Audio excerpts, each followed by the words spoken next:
गणपती बाप्पा मोरया. थांबा, 2026 वर्ष तुमच्यासाठी खरंच चांगलं व्हावं असं वाटत असेल तर हा व्हिडिओ शेवटपर्यंत नीट ऐका.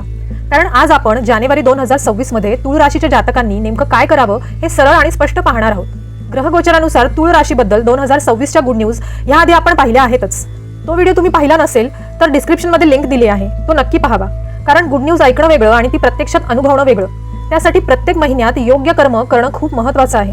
जानेवारी 2026 पहिला टप्पा 1 ते 13 जानेवारी. ग्रहगोचरानुसार जानेवारीच्या या पहिल्या टप्प्यात तुळ राशीसाठी नातेसंबंध, निर्णय आणि समतोल हे विषय खूप महत्त्वाचे ठरतात. म्हणजेच इतरांना खुश करण्यापेक्षा स्वतःसाठी योग्य निर्णय घेणं या काळात गरजेचं आहे. म्हणून या टप्प्यात तुळ राशीने पुढील गोष्टी कराव्यात. पहिली गोष्ट, निर्णय टाळू नका.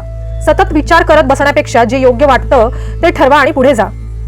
दुसरी गोष्ट, नात्यांमध्ये स्पष्ट बोला. मनात साठवून ठेवण्यापेक्षा शांतपणे स्पष्ट शब्दात आपलं म्हणणं मांडणं या काळात फायदेशीर ठरेल. तिसरी गोष्ट, समतोल ठेवा. काम, नातेसंबंध आणि स्वतःसाठी वेळ यात योग्य तोल राखणं खूप महत्त्वाचं आहे. चौथी गोष्ट, इतरांवर अवलंबून राहू नका. कोणीतरी निर्णय घेईल या अपेक्षेने थांबू नका. पाचवी गोष्ट, स्वतःच्या गरजांकडे लक्ष द्या. नेहमी इतरांचा विचार करताना स्वतःला विसरणं या काळात टाळा. हा पहिला टप्पा स्वतःला स्पष्ट समजून घेण्याचा आहे. जानेवारी 2026 दुसरा टप्पा म्हणजे 14 ते 31 जानेवारी. 13-14 जानेवारी नंतर ग्रहस्थिती बदलू लागेल आणि तुळ राशीसाठी खर्च, अपेक्षा आणि मानसिक ताण हे विषय पुढे येतील. म्हणून या टप्प्यात स्वतःवर नियंत्रण ठेवणं खूप गरजेचं ठरतं. या काळात तुळ राशीने पुढील गोष्टी कराव्यात. पहिली गोष्ट, खर्चावर नियंत्रण ठेवा. गरज आणि हौस यात फरक ओळखा. दुसरी गोष्ट, अपेक्षा मर्यादित ठेवा. सगळ्यांकडून तसंच वागणं अपेक्षित ठेवणं या काळात त्रास देऊ शकतं. तिसरी गोष्ट, स्वतःशी संवाद ठेवा.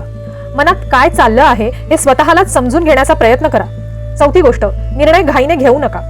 विशेषतः पैशांशी संबंधित बाबींमध्ये थोडा वेळ घ्या.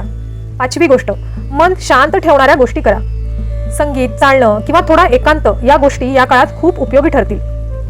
तुळ राशीसाठी शेवटचा महत्त्वाचा संदेश म्हणजे जानेवारी 2026 तुळ राशीसाठी पहिला अर्धा महिना नात्यांमध्ये स्पष्टता आणि समतोल ठेवण्याचा आणि दुसरा अर्धा महिना खर्च आणि अपेक्षांवर नियंत्रण ठेवण्याचा आहे.